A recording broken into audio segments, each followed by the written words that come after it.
Hey y'all, hey y'all, happy Tuesday. Happy Tuesday. I am so excited to be live today. I want to make sure that you all can see my screen. So let me know in the chat if you can see my screen. You can see the beautiful slides that I put together for you all tonight. Um, I cannot believe what day is it? October 21st. We are in quarter four. And I want to say this is maybe my second webinar I've done this year. Y'all, this year flew by. I feel like I didn't have enough time to do everything that I had planned to do. But there is still time. There is still time. God is still moving. And I'm excited to be here today. Although I am tired, y'all, I'm going out of town this week. I'm going out of town on Thursday and I'll be traveling to Seattle. I am going with Emmanuel Fleur and I am going as an event stylist to help with their pop up trunk show. So I'm so excited for that. Never been to Seattle. Super excited to experience something new. And I already looked at the weather. I heard Seattle was beautiful, but I also heard it rains a lot in Seattle and it's always super gloomy. So it looks like it's going to rain most of the time while I'm there. But I'm prepared. I'm prepared, y'all. I have my boots. I have my coat. It's definitely going to be chilly. I looked at the weather because I got to plan out my outfits around the weather. So yeah, y'all will be getting a vlog of that experience. And the week after, I'm going to another city that I'm excited to share, but I won't talk too much about that right now because tonight we are talking all about survival mode to CEO. And I'm excited to really dive deep into my journey as a stylist, really share the things that I've experienced, share the things that have worked for me, and share the strategy that I use to be profitable and be successful in this industry as a stylist because it's a lot of work. I feel like social media really makes it seem like it's an easy job and it's not just about putting together cute outfits and just showing up and providing links and all of that. It's more to it. It's more to being a stylist than just the clothes. So I'm so excited to talk about that today. But I want y'all to engage with me. Please engage with me. Let me know in the chat if you can hear me. Let me know in the chat if you can see my screen. I can see myself. I can see my screen. But I want to make sure that you all can see it as well. I'll be going back and forth between tabs to just make sure that I can see the chat and also make sure that I am turning the page on the presentation as we speak. So before we get started, I'm just going to take a drink of water, make sure my phone is off,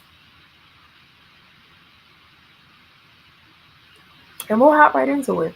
I don't want to take up too much of y'all's time today. I really don't.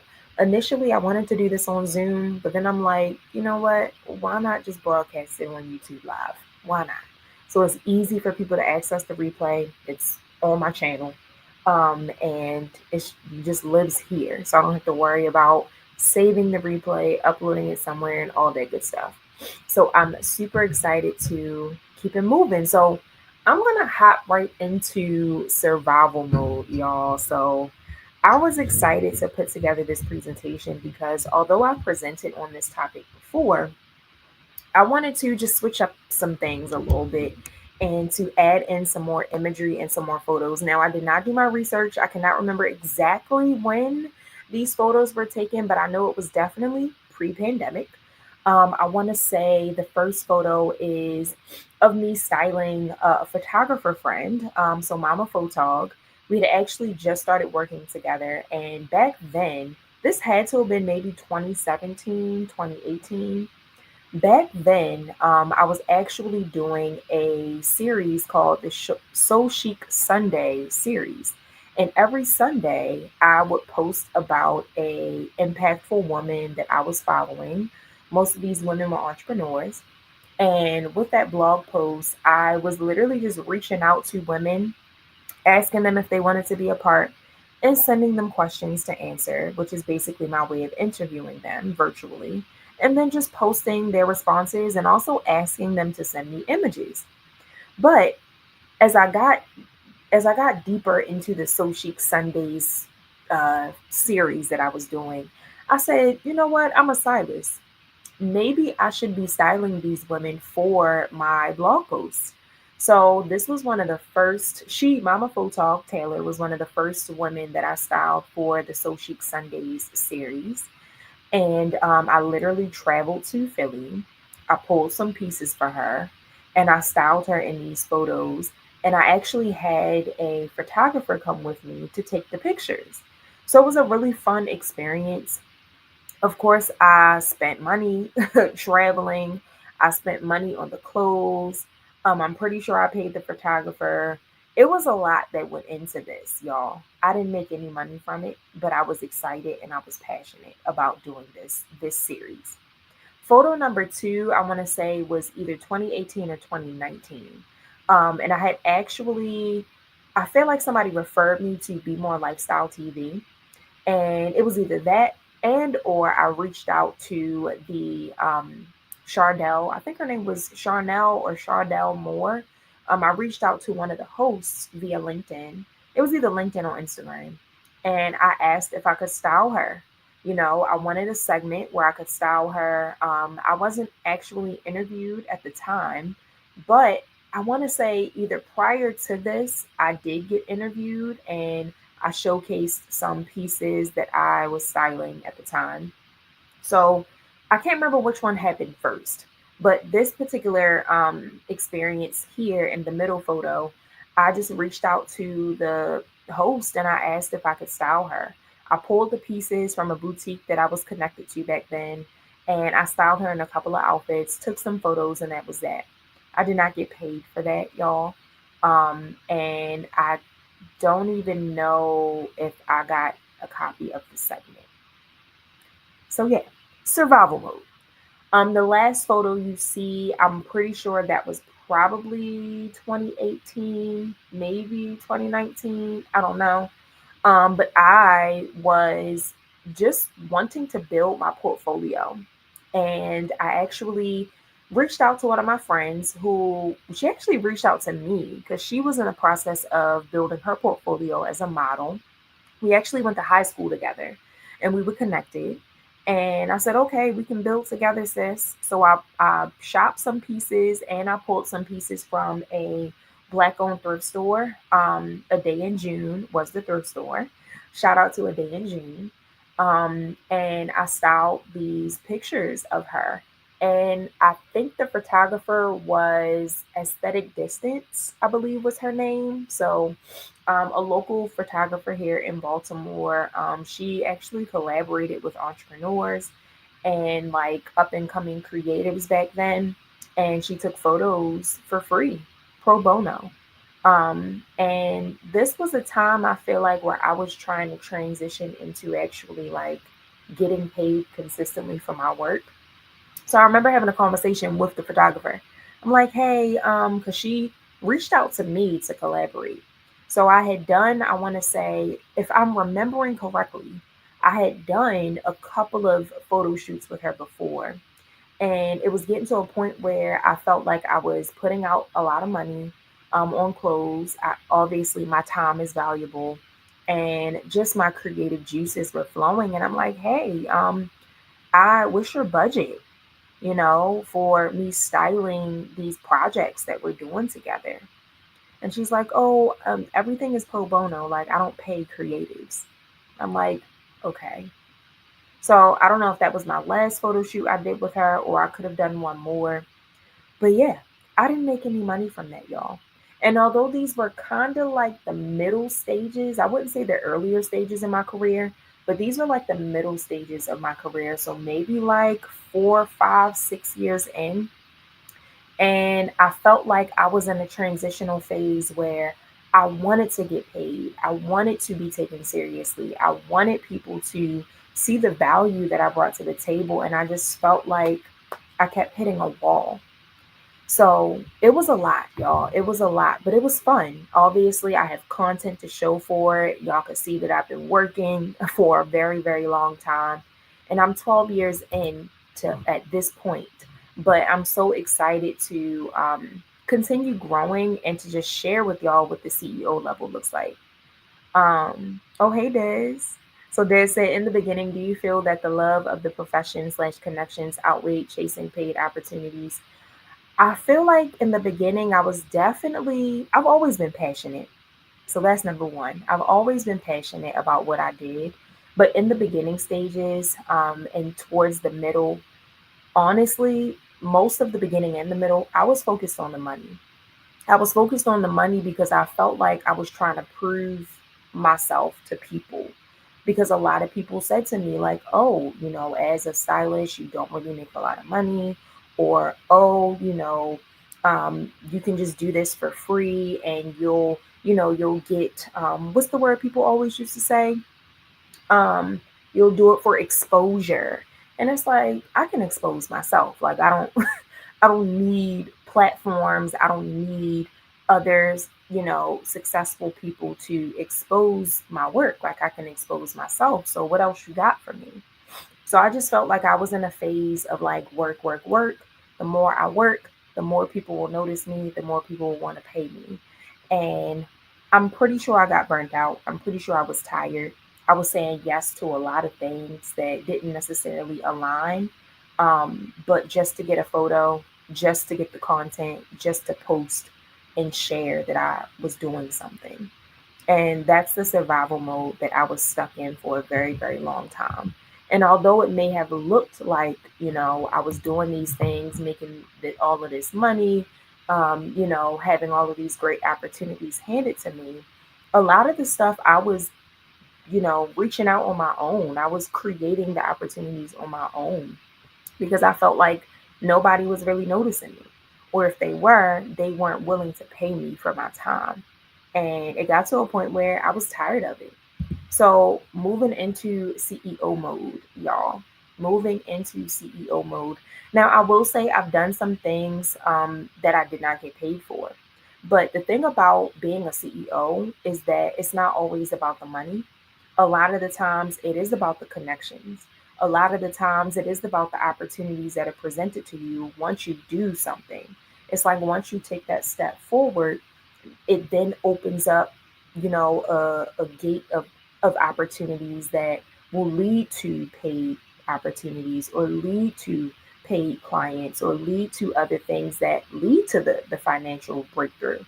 So CEO mode, the first photo here is with my girl Nia. She actually hosts a podcast. The podcast is called I just lost it, but it'll come to me. But she hosts a podcast, and I actually connected with her through my intern last year that I had. Shout out to Erin. Erin was one of my favorite interns that I had. She was awesome. She moved to New York at the end of either the end of last year or the top of this year. So I need to go visit her, y'all. She was awesome. But she actually connected me to Niyal. Niyal is also a fashion creative, a fashion girly. She hosts a podcast. She also is a marketing creative. So she does a lot of fashion marketing. She has a beautiful studio where she hosts her podcast, takes photos of her clients and showcases them, and really does a lot of work in the fashion industry. And I was invited to be on her podcast. And I was so excited to be on her podcast. One, because I love podcasts. I love to talk, if you have not noticed. And two, it was an opportunity for us to connect, for us to work together. No, I did not get paid to be on her podcast, but it gave me an opportunity to, one, just get comfortable again, like being interviewed with the microphone, showcasing my skills. And it was an opportunity for me to share what I was doing. So sharing that, I got content from that. I was able to take pictures as well to post on social media. I was able to share that podcast episode in my emails, on my YouTube. And I wouldn't say that podcast episode really led to anything specifically, but I will say that it did lead to an opportunity for me and y'all to work together on multiple occasions. So that's what I mean by being a CEO. So thinking outside of the box, but also thinking ahead. So after that, Niall actually did videography and photography for me at one of my events that I had after this. And she's also been on my podcast twice. So definitely was a great, great opportunity. The second picture was actually a picture from the first, or was it the second? I think it may have been, it was the second. So I had conducted a workshop series last year, a three-part workshop series. And the workshop that Niall helped me with was the third one. And this was the second one. The one picture was the second one, located in Illicit Rag Vintage 2.0, which is a studio space and boutique here in Baltimore, Maryland, and Black owned, of course. Shout out to Danny. And I was able to host two of the workshops at that facility. And obviously, people paid to attend. I was able to get some footage as far as video footage and pictures as well to add to my repertoire of images of the events and the workshops that I've hosted, to not just share on social media, but to also share on my website. That video also lives on my YouTube channel, also lives on my website. And of course, the bigger picture, I was able to make an impact in women's lives. So I did the workshop series. It was called the Style Evolution Workshop Series. The first one was called Vision and Style. The second one was Style Therapy. This was the Style Therapy one, which was one of my favorites. I actually had two friends come out. One was a social worker and therapist, and another was a therapist. They shared their expertise, and I weaved it into what it looks like to use fashion as a therapeutic, process or method. And it was a very, very good conversation. I also had a one vendor who is a black owned perfumer. Shout out to Quenisha. She owns Lay Blue Body Care. Everybody loved her products. I also have some of her products as well. And it was just a really, really fun experience. I provided food, um, and just the atmosphere of for women to connect. It was a few guys in there as well. And yeah, it was a fun experience that I was able to profit off of, but also, pursue my purpose in it as well. The third image was actually a test shoot that I did not get paid for, but these images were used to promote a new offer that I had created. It also has been used to promote workshops for y'all. They live on my website. They are some of the covers for my YouTube videos and all the things. Also, this woman right here in the photo was actually a client that I had had earlier last year, so the top of 2024. So she actually came from one of my job that I was working at the time in LaFleur.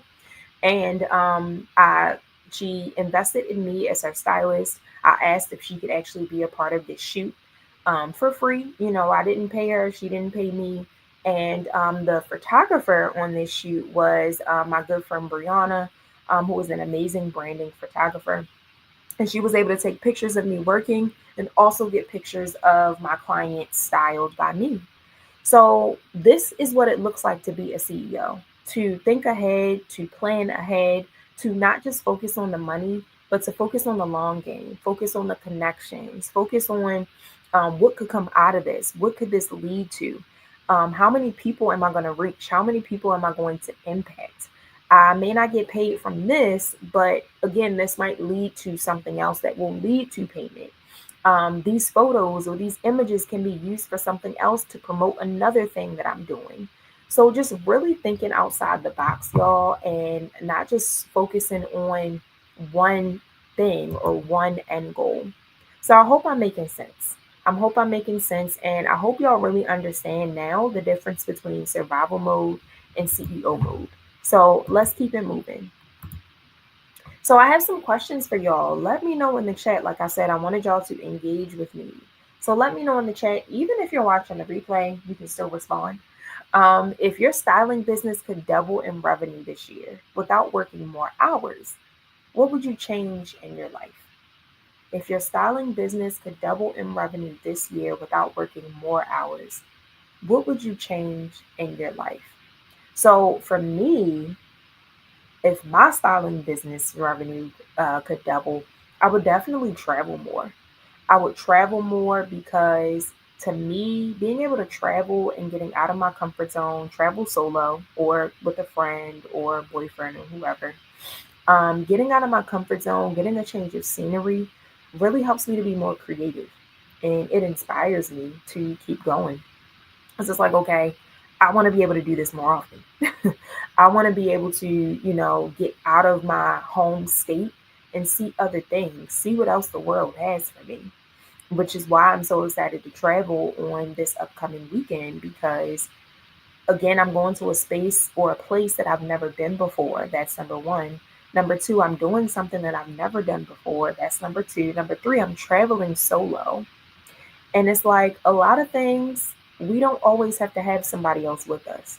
Sometimes doing things solo or on our own also helps us to kind of see what we are capable of. It pushes us out of our comfort zone and encourages us to speak to people, encourages us to, do something that we've never done before, do something different. So I would definitely travel more when my revenue doubles. I'm gonna say when, not if, but when my revenue doubles, I'm gonna definitely travel more. I definitely want to invest more into events and doing more events. I've been talking about doing more events for this entire year. I haven't hosted an in person event since 2024, and hosting events costs money, y'all.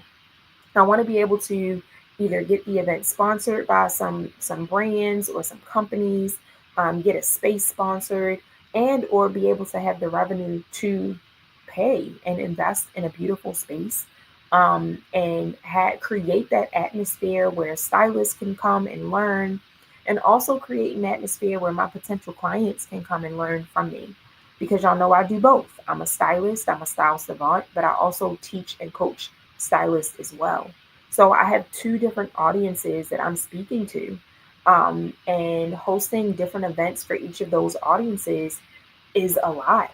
So I would definitely use my revenue for that, creating spaces, hosting more events, um, and also without working more hours. How would I increase or what would I do if my revenue doubled? Um, I would also invest in other stylists. So, when growing your business and doing something that you've never done before, not really having too much guidance, not really knowing of any other entrepreneurs doing what you're doing, it's hard and it's scary. And I wish someone back when I first started, or even in the middle of my career at this point in time, I wish someone would have invested in me. And they saw my drive, they saw how passionate I was about what I was doing and decided to invest. So I would definitely do all those things. Let me go back and see. Okay, so y'all being quiet in the chat, but I'm gonna keep going just for the sake of time. The next question: what's one thing you've been doing in your business because you feel like you have to, but it doesn't actually move the needle? So let me know in the comments what's one thing you've been doing in your business because you feel like you have to, but it doesn't actually move the needle. I would say I feel like a lot of stylists, even me sometimes, well, at this point in my career, creating styled content and creating content does move the needle. Um, because with the way that I do it, I upload it to an affiliate linking platform, specifically LTK. So any content that I create, I'm sharing links. I'm sharing links to my outfit. I'm sharing links to the products I'm using. And I'm sharing that on my social media platforms. But at one point, I wasn't doing that. So creating outfit content and get ready with me's and posting on social media sometimes felt like it wasn't moving the needle, at least in the way that I wanted it to. But I'm pretty sure it added to what I was doing. And eventually, the right people saw it or it reached the right audiences. But let me know, what's something you feel like you're doing. I will say when I first started styling, another thing that I can think of is I was gonna say building my portfolio, but I don't know. I don't regret that. Although I wasn't making any money building my portfolio, I was able to create one, I was able to do a lot of things. I was able to create relationships, create community with the individuals I was working with. I was able to create content that was shareable with my audiences so people could see what I was capable of. Um, so, yeah, I'm trying to think of one thing that I feel like doesn't move the needle. Sometimes I feel like sending my emails. I'm an email marketing girly and I live for a good email. And I'm not always on social media. I'm not always posting, although it may look like I am. But I really enjoy like getting into people's inboxes and getting personal with people and nurturing my audiences, both the stylists and my potential styling clients. And sometimes I obviously I try to send out as many emails as I can just so I stay top of mind. So I send out maybe 2 to 3 emails to each of my audiences every week. And sometimes I feel like that doesn't always move the needle. Sometimes I feel like people are reading it and they're like, oh, okay. Or people don't read it at all, or they delete it, or they unsubscribe. And it sucks because I spend time, curating my emails. I spend time making sure, I send them out at a time that I feel as though is a good time and the right days and all of that. And sometimes I don't feel like those actually move the needle at times, but it's all a learning experience. So let me see. Let me check the chat just to see if anybody's commenting. And no, y'all are very quiet today. So I'm gonna keep it moving. I'm gonna keep it moving. Maybe the people watching the replay will be more excited to engage with me. So let's talk a little bit about why a CEO mindset matters. Well, we already talked about survival mode versus CEO mindset. And we'll get more into mindset as we get to the 8 C's to CEO Stylist. But survival mode is definitely a mode that you don't want to be stuck in.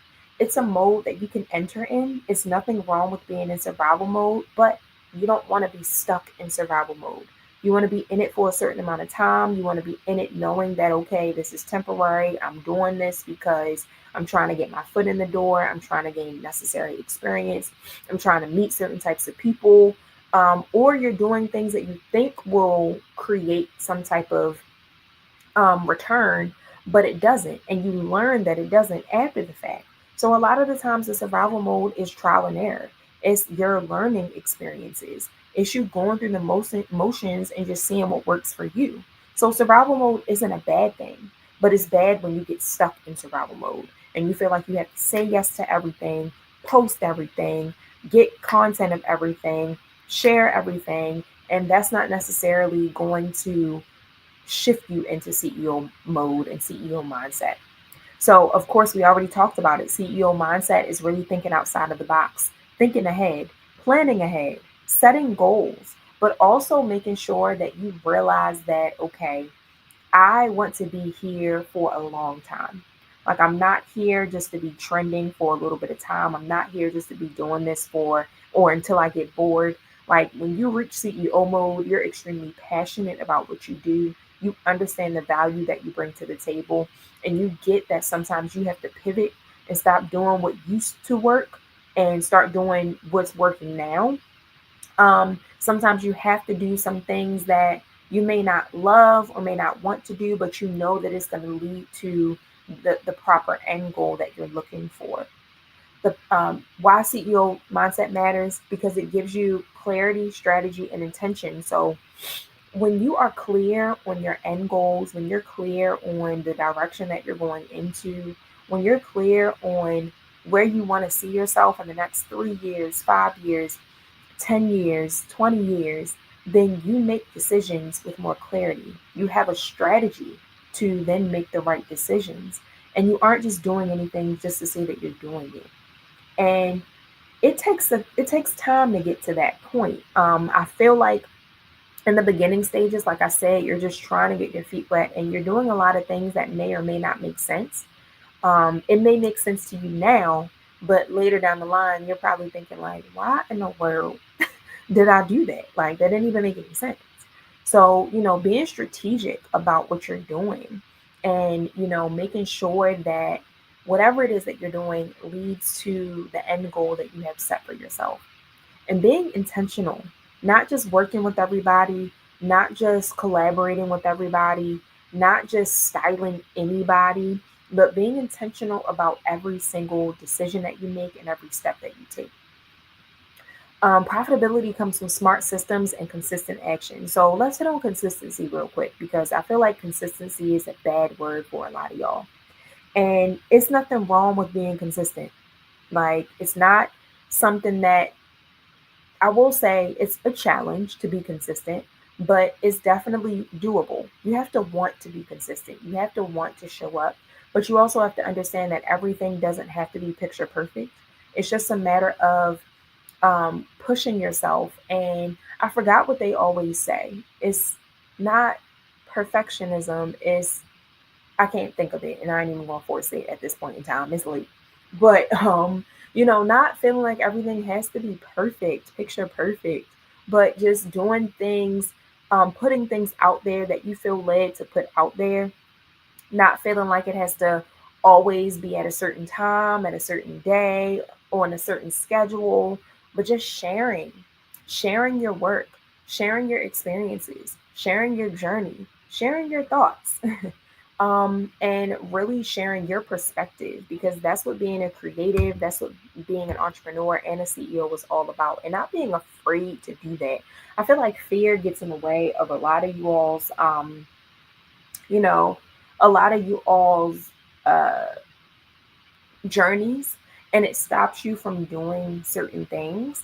And when you're a CEO, you kind of have to step over that. You have to get over that. Everything that I do, for the most part, I'm a little scared. I was a little scared and a little nervous to do this. I haven't done I've been doing lives all year, but I haven't really done a webinar in quite some time. And I was like, initially, it was scheduled for last week, but I had just got back from GHO. Shout out to North Carolina A&T. We celebrated 10 years of graduating college for GHO this year, class of 2015. And when I had got back, I'm like, I don't have the capacity. Like, I don't. I was tired. I really couldn't catch my breath. I'm like, I need to change the date of this webinar. And also, I hadn't really gotten anybody to register, which was very confusing to me because one, it was free. But also, two, I didn't really promote it as much because I was so focused on preparing for GHO and all the things coming up. It was just a lot going on. So, you have to, I forgot where I was going with this, but I will say I had to reschedule this webinar for today so that I could have more time to promote, more time to talk about it. And even still, I didn't have a lot of time to promote it, but I did it scared. I said, I'm going to still do it. I didn't get anybody to register, but let me just go live on YouTube. And that way it opens up the audience to anybody who taps in with me and who is subscribed to my channel. So, having that consistency and just doing things scared is really going to take you far. But profitability comes from smart systems. So having systems in place, having that strategy, having those step-by-step processes that lead you to the profit and lead you to the end goal that you want to be at is so important when it comes to showing up as a CEO. So you have to have that mindset. So for those of you who don't know me, of course, I was going to introduce myself to those of you. My name is Kristen Johnson. I'm the CEO and founder of Project Style University, where I help first generation personal stylists, y'all. I do so many lives. I do so many not even webinars, but so many lives. And I go back and forth between doing a live for Project Style University and doing lives for SCB Luxury Styling. So sometimes you'll catch me saying my little spiel for SCB Luxury Styling while I'm talking about Project Style University. So it's a lot. But anyway, hey y'all, I'm going to start over. My name is Kristen Johnson, and I'm the CEO and founder of Project Style University, where I help first generation personal stylists truly transform their love for styling into a profitable business. So what we do as stylists is super important. And it's important that we treat it as a business so that other people can take us seriously too. But we also have to take ourselves seriously as well. So these are some of the brands that I worked with and worked for. Currently working part-time with Enema Fleur right now, which is the company that I'm traveling to Seattle with this weekend as an event stylist, which I'm super excited about. But enough about that, more about a little bit about me. Born and raised in Baltimore, Maryland. I went to North Carolina A&T State University, graduated with a business management degree and a concentration in entrepreneurship, which explains a lot. I love food, obsessed with HGTV. I love being outdoors when the weather permits. I prefer sneakers over heels any day. I love to travel, which is why I would love to travel more when my revenue doubles this year and or 2026. And I truly believe I'm called to speak to y'all, to share my experiences, to encourage y'all, to inspire y'all, to motivate y'all, and to educate you all on what it looks like to be a successful CEO in the fashion industry as a stylist. So today's agenda, we're going to walk through the 8 C's to CEO Stylist. I'm going to show you some of the resources that I use, give you an opportunity to ask some questions if you have them, and then we'll close out. So, what exactly are the 8 C's? So, the 8 C's are basically something that I created that I realized that I did in order to reach this level of CEO status that I'm at currently. And it took me, this was created maybe did I create this in 2020? No. I think Project Style University actually launched in 2020, y'all. But I created the 8 C's to CEO Stylist. I created that in either 2021 or 2022. And it took me some time to really curate this strategy and these steps because I had to think back. I had to think back on my journey as a stylist. I had to think back on my journey as an entrepreneur and what exactly I did and the sequence of things. And although many of these things weren't in order, most of them were. Some of them, happened after the fact, but obviously, me doing them out of order gave me the ability to create some type of sequence for y'all to do it in order, if that makes sense. So, we're going to talk through each of these 8 steps or 8 C's to CEO Stylist. And we're going to start with cleanse your mindset because that was something that I did not do first. And it's important to talk about this first because your mindset plays a huge part in what you do every single day. Your mindset is important. And in order for you to be successful at this styling thing and a CEO in the styling industry, you have to shift your perspective. You have to shift your mindset. For, I would say, maybe half of my career, so I've been doing this for 12 years, so maybe 6 years or less, my mindset was jacked up. I, again, was in survival mode. And I was thinking, like, okay, every client that comes my way is my client. Whether they lowball me or not, is somebody that I need to help. I'm here to help everybody, regardless of how much they're paying me. I'm also willing to do it for free because I know that it'll lead to exposure and it'll get me to where I need to be. I'm also willing to partner with anybody because I feel like I can do more when I'm in a group, when I have a team, when I'm working with others as opposed to working on my own. But I also thought too, I can do a lot on my own as well. So I don't actually need too much help because I can figure this out. And when you go into this industry with that type of mindset, you probably won't get far. You won't get far. So cleansing your mindset is the first thing that I encourage you to do when you're stepping into CEO status and coming out of survival mode. This is a transition that you have to make. And it's not an easy transition. No transition is easy. But you want to identify some of the limiting beliefs. A lot of the limiting beliefs that I feel like a lot of stylists get stuck on in this industry is I'm not charging. I'm not charging anything and or I'm not charging a lot because I'm new. I don't really know anything. I don't really know what I'm doing. And I'm just going to charge $50. Like, that's it. And I feel bad for even charging that much. So, charging your worth is a limiting belief that a lot of stylists have when they're stepping into this industry. They don't feel like they're capable of charging a certain amount of money because they don't have a ton of experience. But you got to realize This is a creative industry.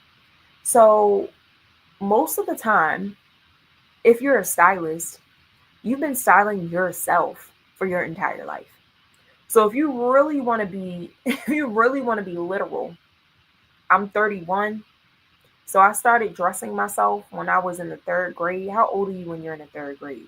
7, 8. So let me see if I can do the math real quick. So 31 minus 8. So 23 plus the 12 years. So I wouldn't even add the 12. Math is not my forte. But if you really want to be literal, I've been styling for what, 23 years? Because I literally have been styling myself since I was in the third grade. Now, I actually started styling physical bodies in 2013, but I've been styling myself. I've been into fashion. I've been doing the things that you would do as a fashion creative for a very, very long time. So you have the experience. You have more than enough experience. You may not have done what it is that someone is asking you to do just as of lately or just as of yet, but you have the experience. But in order for you to learn more and to grasp the concept of things and to really fine tooth comb this process and these steps that you're taking your clients through, you have to actually do it and you have to actually go through it. And that's the thing about being an entrepreneur. That's the thing about being a business owner. You have to go through things. Like your journey isn't going to be perfect at all. Like you have to go through things in order to understand and know like how to do things, how to do stuff, what not to do, what to do. Okay, I went through that and I ain't really like that, so I'm not gonna do that anymore. So next time I'm actually gonna do this. It's literally a learning experience. But then you work with others who have done what you're trying to do just to alleviate some of that pressure, some of those guessing games, and some of those, you know, things that you're not too sure about. You work with other people, other experts who are doing what you want to do, like me, and you learn, like, okay, well, that probably isn't the direction you want to go into. Maybe you should do this, or maybe you should try this versus that. So it's all about trial and error, but being open to that error, because that's the most important part. The most important part about being an entrepreneur and a business owner is the journey, because the journey makes you who you are. So there are a ton of other limiting beliefs, whether you don't feel like you are worth getting paid, whether you don't see your value because other people have said differently about you, and you're holding on to what other people have said about you. You definitely want to get rid of that, get out of that. You also want to, this was one thing that I struggle with too, feeling like I have to move to a different city to be successful. Y'all, born and raised in Baltimore, I've been here my entire life. Aside from those 4 years, I went to North Carolina to go to school, which is not a fashion state at all. But aside from that, I'm still building my successful business here in Baltimore. Eventually, I will move someplace else wherever God leads me. I do want to move. But aside from that, you can build a successful business in a city that isn't a fashion capital. And the cool thing about that, and I'm pretty sure I did a live segment on this, and I posted a YouTube video on this as well. But it's kind of cool to be in an industry, living in a city where nobody is in that same industry or nobody is doing what you're doing. You're literally the only one doing it. So now, pros and cons, but everybody comes to you. So now you have a plethora of clients, a plethora of opportunity, and you're in a city doing something that nobody else is doing. So everybody comes to you for that help. So it's not all bad. So it's just a matter of how you see things. It's your perspective. So you definitely want to refrain from negative thoughts as well. You know, and those negative thoughts are something that you have to learn how to control. For me, journaling helps with controlling my negative thoughts. Being in community helps me to control my negative thoughts, and also having a relationship with God. So reading the Bible helps me to control my negative thoughts. He shifts how you think. You can't think like everybody else. And you can't think like, oh, this is working for her, so maybe it'll work for me. Or this isn't working for me right now, so I'm just going to stop doing it. Like, you have to think differently. So I want to give you an exercise that I'm going to revisit towards the end of this. And we have 15 minutes left, so I'm going to try to breeze through this. We'll probably be here until 7:45. But I do have a quick exercise that I want you to work on. Write down one belief that you want to release today, whether it is negative thoughts, whether it is feeling like you're not worthy, valuable enough, whether it is feeling like you don't live in the right city, whether it is you don't feel like people see you or have acknowledged you, all that stuff you want to toss out the window. So next on the 8 C's is confirm your stylist type. I'm gonna check the chat. It doesn't look like anybody is chatting with me, but let me know in the comments if you have any other questions as we go through these 8 C's. So confirm your stylist type. So I debated on whether or not I wanted to take this out because obviously I'm a personal stylist, style savant, and my audience at PSU are personal stylists. But I feel like in the beginning stages, or even if you're in the middle of your career, even if you're at the top of your career, you're seasoned and you've been personal styling or doing personal styling for quite some time and you aren't feeling fulfilled. Now, that doesn't mean you need to change your stylist type, but that could mean that you need to shift your audience. That could mean you need to shift the offers that you've created, the services that you're providing, your messaging, how you're speaking to your audience. And also it could mean that maybe you can create your own stylist type.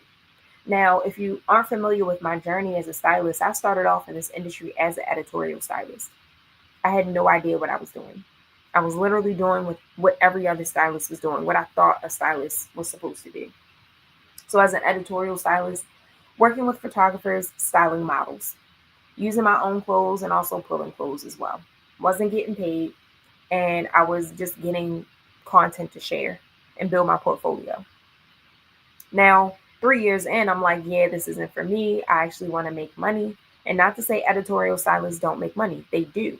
But at that point in time, I just didn't feel like editorial styling was for me. And not making any money was a part of it. But I also didn't really know how to make money in that space because a lot of people that I was working with were up and coming creators. So they didn't even have money to give me. Again, shifting your audience. So I transitioned into personal styling. And I transitioned into personal styling after getting a job at a company called Trunk Club, where I was a stylist or for men. So I styled men. We did custom suiting, we did clothing, style boxes for men. And then we transitioned into offering that service to women. Boom, there I was, styling both men and women at this company as a personal stylist. I found my passion for styling women. I didn't really care for the guys. No offense, guys. And Desmond was actually, if he's still on here, he was actually one of my models and customers at Trunk Club back when I first started styling, y'all. So this was 2016. And like I said, 3 years in, I was doing editorial styling. So 2016 is when I shifted and I started doing personal styling. I said, hey, I did some research. I realized that there were other stylist types that existed, and personal styling, I felt like was my calling. And I went from styling men to styling men and women to then just styling women. And I continued to shift. I continued to pivot. My audience shifted. My offers shifted. How I was showing up shifted and changed and evolved. And I also shifted and changed and evolved as I got older. I began to really show up as the CEO stylist that I was honestly created to show up as in the first place. But that was all through just going through my journey, learning about myself, learning about what existed. So if you feel like personal styling is your calling, great. You can confirm that. You can confirm that personal styling is it. Whether you call yourself a personal stylist or whether you created your own stylist name or title, I call myself a style savant, but I'm essentially a personal stylist, but I do a lot more than that. Whether you create your own name, you want to confirm that personal styling is what you want to do. And if you feel like personal styling is not what you want to do, Then you want to start pursuing other opportunities that will lead you to the editorial stylist that you want to be, the wardrobe stylist that you want to be, the celebrity stylist that you want to be, the virtual stylist that you want to be. And you can be a virtual stylist with any of those stylist types that I mentioned. So just really confirming that this is what you want to do and getting clear on that. So that way you can market yourself properly, and that way you can offer the proper services and really focus in on your strengths, because you don't want to just be out here helping everybody, because when you're helping everybody, you're helping nobody. So you want to niche down. And that doesn't mean you turn people away, but that means you position yourself to help a certain type of person. So the wrong people don't even look your way, because they see like, oh, she works with such and such. She works with such and such. She does this. She does that. Or he does this or he does that. I don't think I'm, the right client for them. So people will wean themselves out. And sometimes you'll still get people who think that they're your client, and they'll inquire and they'll reach out. And then you explain to them what you do. They'll realize, like, yeah, no, this isn't what I was looking for. And that's a good thing. Going back to that mindset piece in the beginning, you want people to see what you do. You want people to see the position that you hold. And you want people to kind of, you know, what's the word I'm looking for? I don't want to say make the decision for you, but you want to be able to attract the right types of people. And you'll be able to attract the right types of people when you know what type of stylist you are. So, speaking of attracting the right types of people, confirm your ideal client.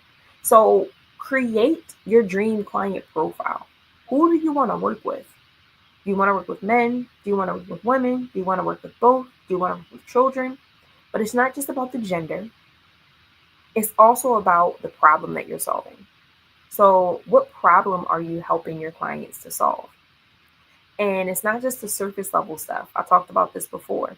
It's not just, oh, they don't know where to shop, or oh, they don't know what to wear, or oh, they don't know how to put an outfit together. Everybody has those same problems. So, give me more. My specific client is an executive, an entrepreneur, a professional. And she, because I don't technically work with men, I work with women, she is in a transitional phase. So whether she just got laid off and is going to another job, whether she just got promoted, whether she just started a new business, whether she's rebranding her business, whether she just lost a ton of weight, her body has changed, whether she is going through some type of transition, this woman needs my help. And she's unsure of how to show up in this transitional phase. And she's unsure of how to show up as the woman that she's becoming. And every so often, women go through a transition. We all, as people, not just women, but men too, go through a transition in their life. And they don't know how to be the person that they are transitioning into, because they're so used to being the old person. So they have to get rid of the old clothes. They have to get rid of that old mindset. They have to show up as somebody, not somebody. They have to show up as themselves as they are currently. And they have to be confident in that. And people struggle with that.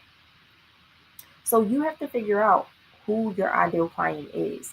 And this ideal client may or may not come overnight. Sometimes it's going to take you working with a few different types of people to realize who your ideal client is. Sometimes it's going to take you going through something to realize who your ideal client is. I'm a professional. I'm a CEO, similar to my client. And one thing about me is that I've gone through a ton of phases. I've gone through a ton of transitions, but I always show up stylish. Like, I don't ever look like I'm going through something. I don't ever look like I'm lost. I don't ever look like, I need help, because I have mastered how to physically dress my body, show up in a certain way. And it's just something that I naturally do because I've always been a stylish person. So now I'm basically showing my clients, my audience, how to do what I do for myself. So a lot of the times you are your ideal client. So think of it that way. But you need to understand who your ideal client is. So next up, once you confirm your ideal client, you will then be able to determine what offers to create, what offers to provide. Now, I always encourage stylists to create packages. Now, for me, one off services specifically weren't really profitable. Just working with someone one time and doing one thing for them wasn't really profitable and it wasn't fulfilling. So, creating packages that include a variety of services, more of my time, and a larger investment made more sense. I was able to work with the client for a longer period of time. I was able to transform their life in some kind of way because I'm able to spend more time with them. I'm able to talk to them more.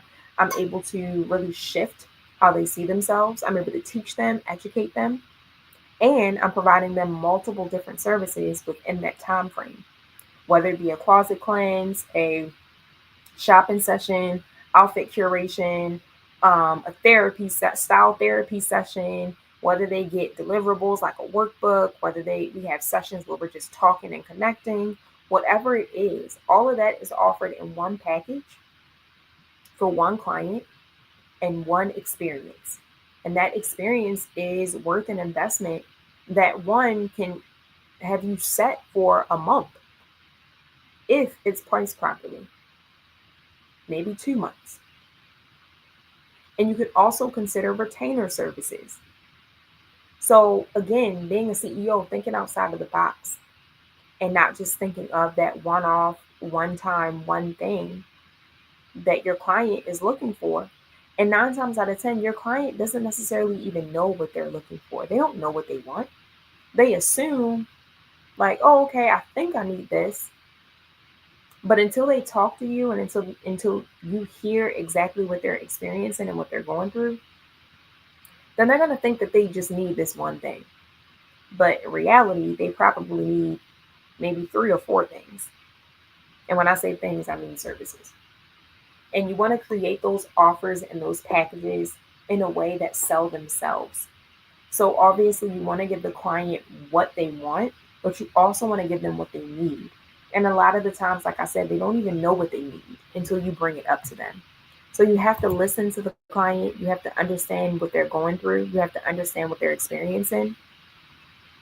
And your offers have to speak to those needs. Your offers have to also speak to those wants.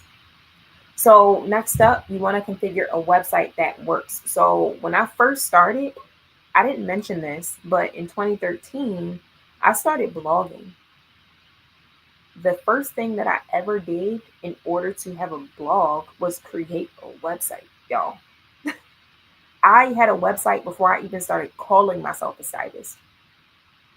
Like, and this was 2013. So I think I had just got the iPhone. I had just got an iPhone in 2012. At the time, Instagram was very new. And at the time, you could only use Instagram if you had an iPhone. So in 2011, high school, I was graduating from high school, going into college in 2011. I had a Blackberry, y'all. Blackberry. The only social media platforms that I had was a Facebook and a MySpace. That was it. Oh, and a Twitter. That was it. I did not have an Instagram. Again, iPhones were very, very new. And I think the first iPhone I had was an iPhone 4. That was in 2012. And I got that iPhone. Soon as I got it, I downloaded Instagram. Say, all right, bet. Now I got Instagram. Was I thinking about posting styling stuff? No. At the time, I wasn't really calling myself a stylist. This was 2012. So I'm posting pictures of myself, posting selfies, posting my outfits, not thinking anything of it. 2013 rolls around. I said, oh, I'm going to start a blog. Started a blog. I also started to share my outfits on the blog. And I also started curating outfits. Back then, we had something called Polybore. So if you've been styling for quite some time, if you're a millennial, then you know what Polybore was. Polybore transitioned into Essence, y'all. That, that website that offers designer clothes at whatever price points. Essence. That's what Polybore turned into. Essence. So you can thank Essence for taking Polybore away. But anyway, I created outfits on Polybore. I posted them on my blog, posted them on Instagram. I wasn't attaching links. I wasn't showing people where to get these clothes from. It was just me being creative, y'all. Being creative. Now, fast forward, we have your LTKs, we have your Shop My's. We use Instagram stories to link. You can link things in your Instagram stories. People can shop your stories. People can shop your blog. You can have photos and everything linked there for people to shop. And I created my blog, which was on a website platform. This was 2013. I had a blog spot. Transitioned into WordPress, I want to say maybe the following year. Because probably. Because I wanted to start showcasing my work as a stylist. I started calling myself a stylist in 2014. And I started building my portfolio. So I'm like, all right, I want to showcase my styling work, but I don't just want it to be on a blog. Like, I want people to know that I'm a stylist. So I transitioned over to WordPress. And then I felt like I kept that for a couple of years. And I felt like my WordPress website still wasn't giving like stylist. It was still kind of giving blog. So I transitioned over to Wix in 2017, and I haven't looked back ever since. So my Wix website now, it has a tab for blog. So I still blog, y'all. It also has a tab for my services or my offers, my packages. So I have my packages listed out there of what I offer. I have a tab for my work, the work that I've done. I have a tab for testimonials where people can see what people have said about me. I also have a tab that talks about me specifically and why I'm qualified to be hired by the potential client that may be on my website. So a website is important, y'all. Social media is cool, but if Instagram deletes tomorrow, what you got? Nothing. So having a website, obviously you can showcase everything there. You can lead people from Instagram, from Threads, from Twitter, from TikTok, from YouTube to your website. So that way they can see everything that you have to offer and hire you. People can also find websites on Google. So if you post your business on Google, which my business is there, you can literally Google SCB Luxury Styling. Now, I used to have websites for Project Style University and Black Women Who Style, but Black Women Who Style is transitioning right now. So got rid of that. And then Project Style University, I got rid of that website as well because having a website can be expensive. And I didn't just have one website. I had 3. So just imagine how expensive that was. So I said, look, that was me being in survival mode just a little bit. So I said, look, in order for me to make this make the most sense, I'm gonna just have one website, and I'm gonna create either an Instagram page for my other businesses, and or create a tab on my website where it leads to my other businesses. So that's what I have right now. I have landing pages on my website, the one website that I paid for. I have landing pages for my other businesses there. So if you're a multifaceted creative, you're not just a stylist, you do other things, you don't need multiple websites, at least not to start. You can have one website that you invest in and have landing pages that lead to those other brands or those other businesses that you have. But just some few things to have on your website, like I mentioned, testimonials from clients, showcasing your work, a blurb about yourself, what you do, how you help your clients. Of course, you want to list out your offers, whether you share your prices or not. I specifically don't share my prices on my website. I don't think that's important. The important part is knowing what I can do for the client, and also getting to know the client first so I can make sure that they're even fit for what it is that I'm offering and that I'm even fit for what they're looking for. And what else? I have some videos on there of me as well. I have my blog as well. So it's a lot of things that you can have on your website, but you want to make sure your website is streamlined. So there is a link on my website, is multiple links on my website that all lead to the same thing. The first step in my client process, which is for a potential client, to schedule a style assessment. So every single link you see on my website, when you're looking through my offers, when you're looking through my testimonials, whatever page you're on, it's going to showcase a link that leads to the same thing. Because that is the first step that every client takes when they want to work with me, when they're inquiring about my services. And that link is to schedule a call with me. So definitely consider that and keep that top of mind when you're curating your website and or when you're paying somebody for your website to do your website. I'm gonna take a drink of water and I'm gonna check the chat. We're almost done. Odez said, "This was an amazing testimony to your time in the fashion styling industry and will serve a valuable asset, not only stylists, but for creatives as well." Yes, thank you. I don't know if you were referring to with me sharing when we worked together. But yeah, thank you, thank you. I love speaking to y'all, educating y'all, and just giving y'all my perspective on my journey. So I hope that this is helping. I hope that this is helping y'all and feeding y'all. Ooh, I've been doing a lot of talking, y'all, but we're almost done. So consistently show up on social media. So once you have your website, you have your ideal client figured out, you know you're a personal stylist, you have your offers ready to go. You have to show up so people know that you exist. Point blank, period. You have to show up. And it's not just posting your outfits, not just posting cute selfies, not just posting get ready with me's. You have to be strategic. You have to be strategic. So having call to actions in your captions, a posting strategy, listing out what exactly you want to post for the week. And what is the strategy? What are you promoting? What are you marketing? What are you putting out there? What do you want people to do? Post with that in mind. And show up consistently, whether that means every day, whether that means 4 days out the week, whether that means 3 days out the week. Excuse me. Showing up consistently is important. So again, people know that you exist. And everything doesn't have to be a feed post. Sometimes you can post in your stories. People watch your stories all the time. So showing up in your stories. And I'm trying to get better with that. I'm trying to get better with showing up in my stories every single day, y'all. And you would think like, oh, posting your stories is easy. Kinda. It's definitely easier than posting on your feed.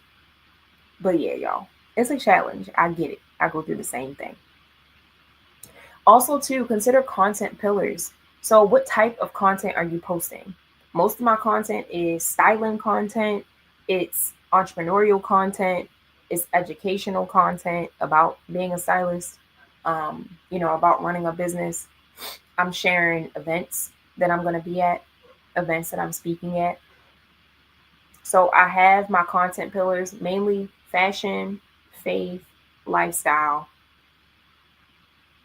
and what else?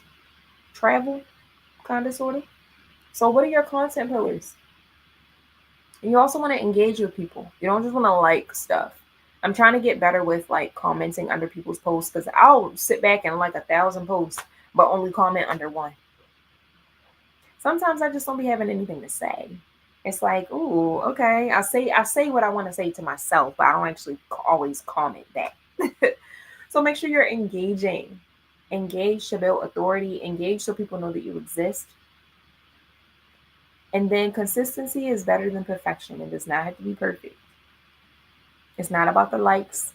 It's not about none of that. It's about putting out valuable content that's going to help someone, that's going to pour into someone, that's going to motivate, inspire someone. Show up consistently. Create consistent income, y'all. So this is a big one. Once you get through all of the other C's that I mentioned and you get to this one, I want you to take a breath and stop. Because, like I said previously, being a stylist is more than just clothes. And it's more than just dressing people. It's so many ways you can make money as a stylist that you probably have not considered.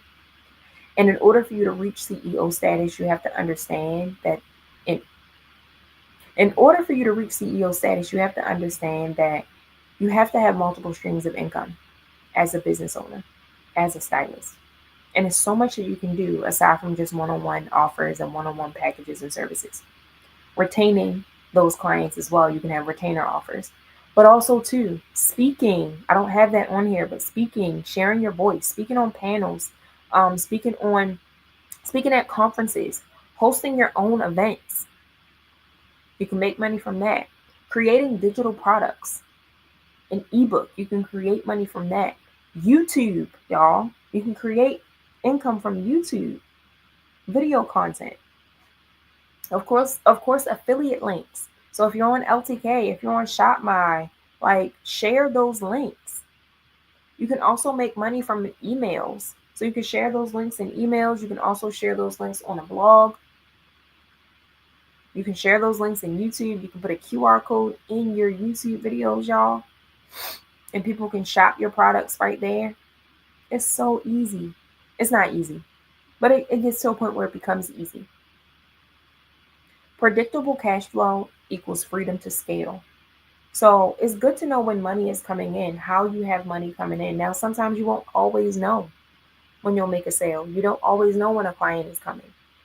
But when you have multiple streams of income, you can pull from those multiple streams at different times. So really thinking outside the box again will make you a CEO. And last but not least, you'll reach CEO status, y'all. Your mindset is shifted. You're confident. You understand your abilities. You value yourself. You know what you bring to the table. And you're moving like a leader.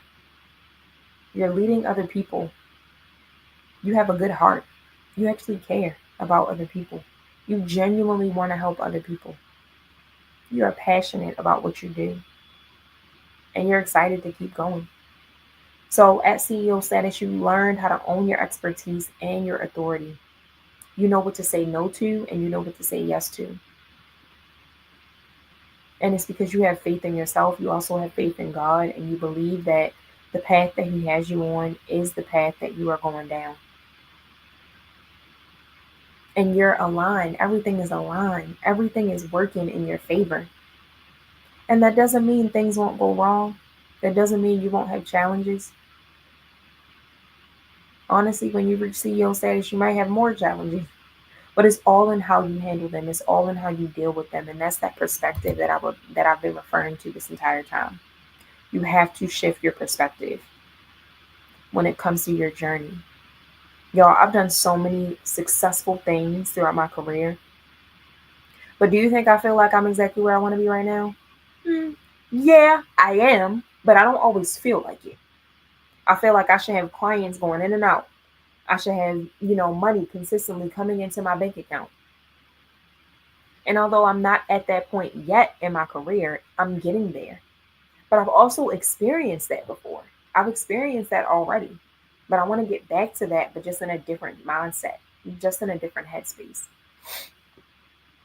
So now that we reached the end, let me know in the comments. Oh, I forgot about this. But let me know in the comments if you have any questions. But I will share with you all some of the resources that I use to make this happen. So Acuity. So before I hop into it, organization is key. You have to be organized. In order to be a successful CEO, you have to be organized.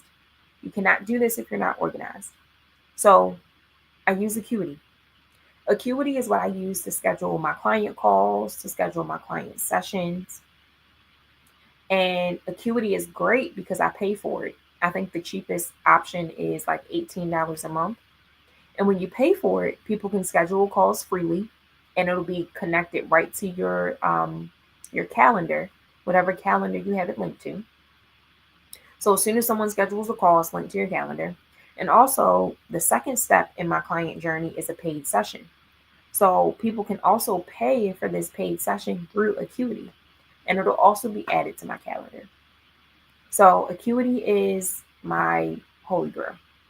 Zoom. So Zoom is great because I'm able to have my client sessions on Zoom. I'm able to have my calls on Zoom. I do everything through Zoom. My Google Calendar.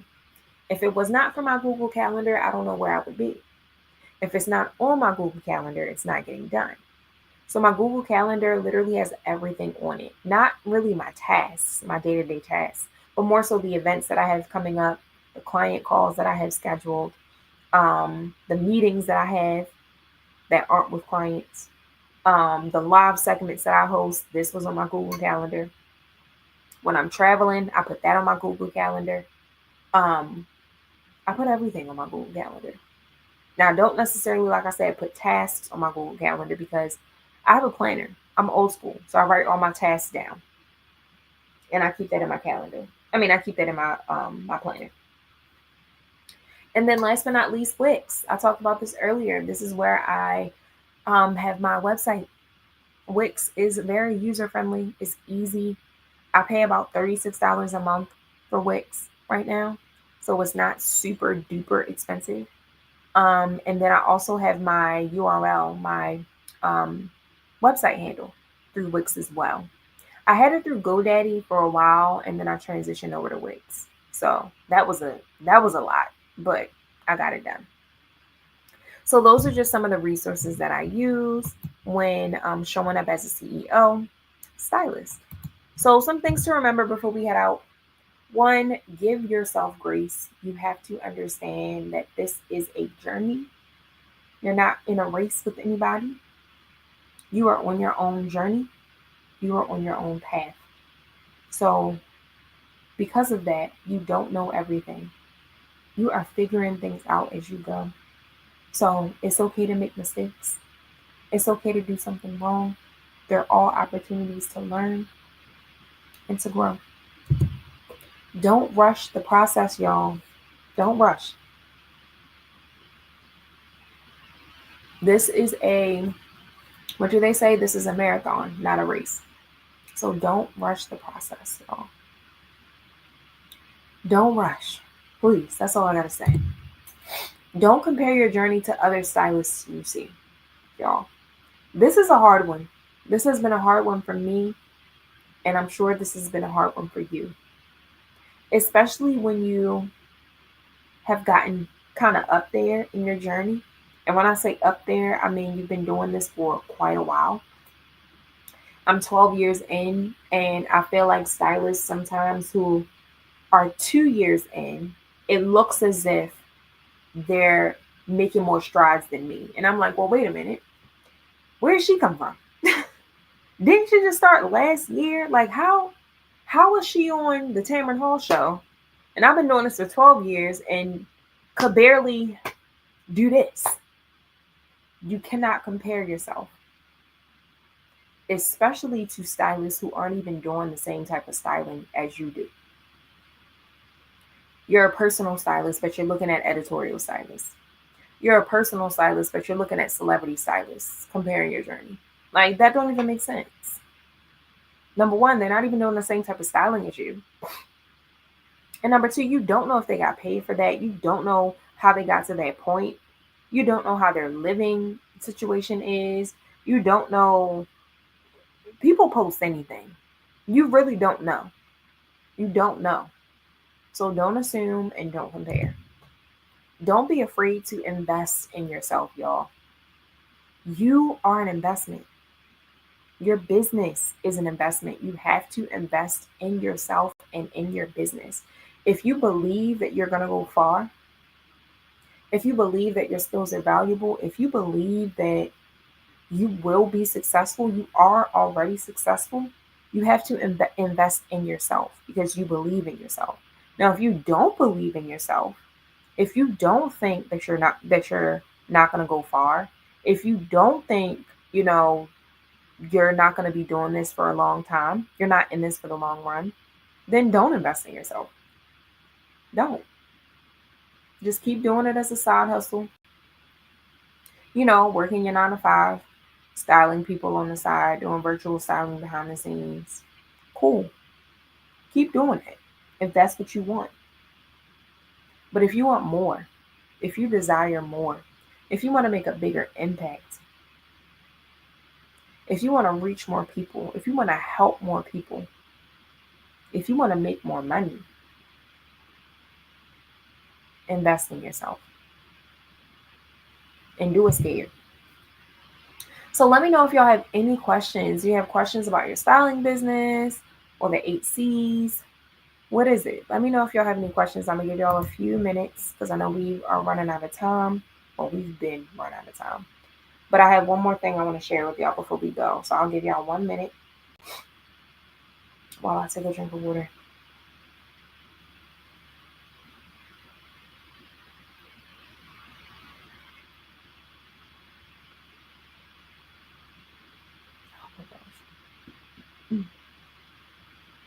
Let me know in the chat if y'all have any questions.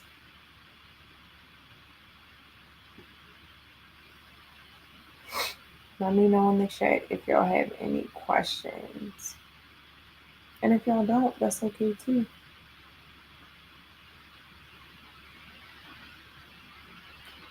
And if y'all don't, that's okay too. That means I've done my job.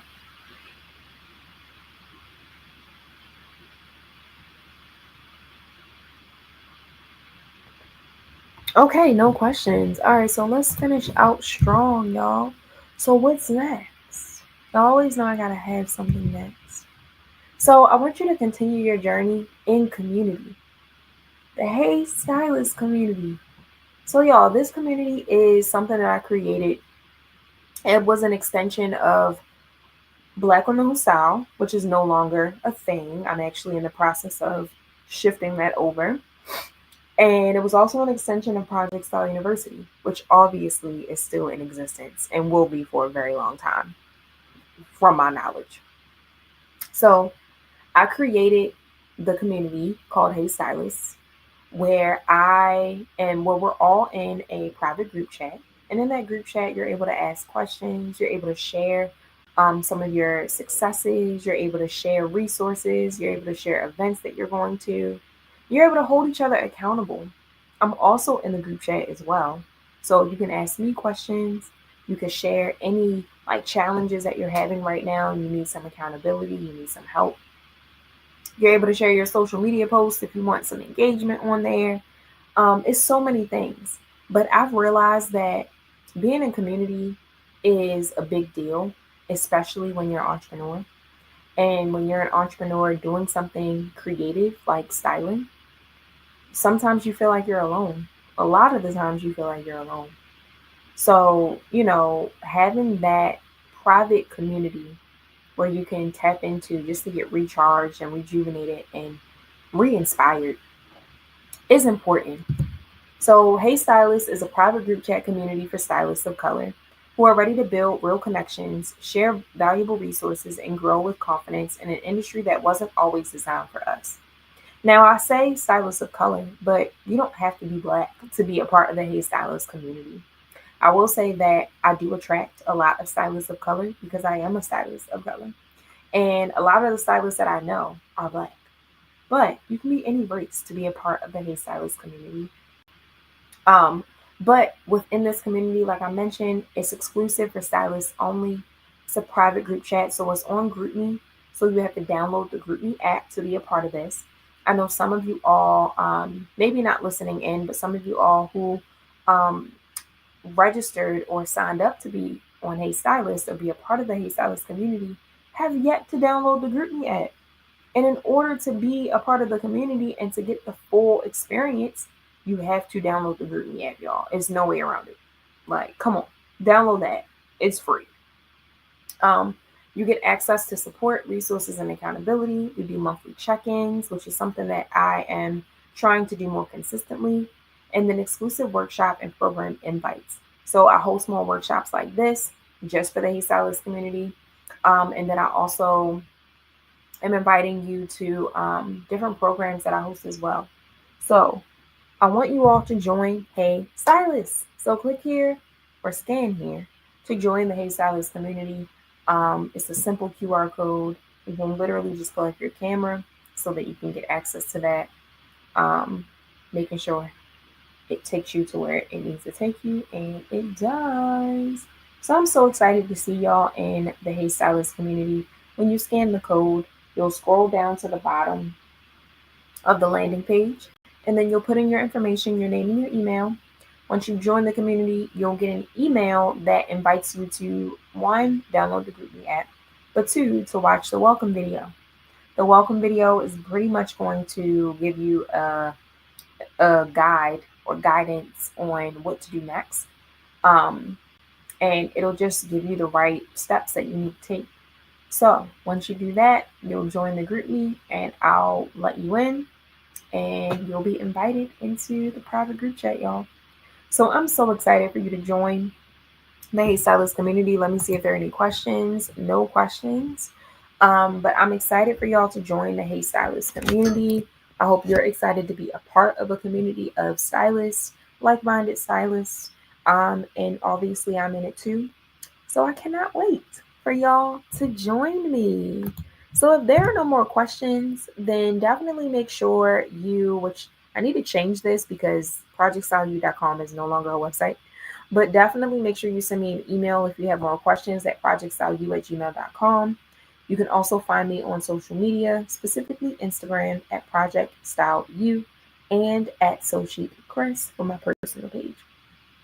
So I hope y'all enjoyed this live segment. Sorry, I went way over time, but I hope that it was well worth your time to stay. But yeah, this was fun. I'm excited to do another one very, very soon. So stay tuned and I will see y'all soon. Bye.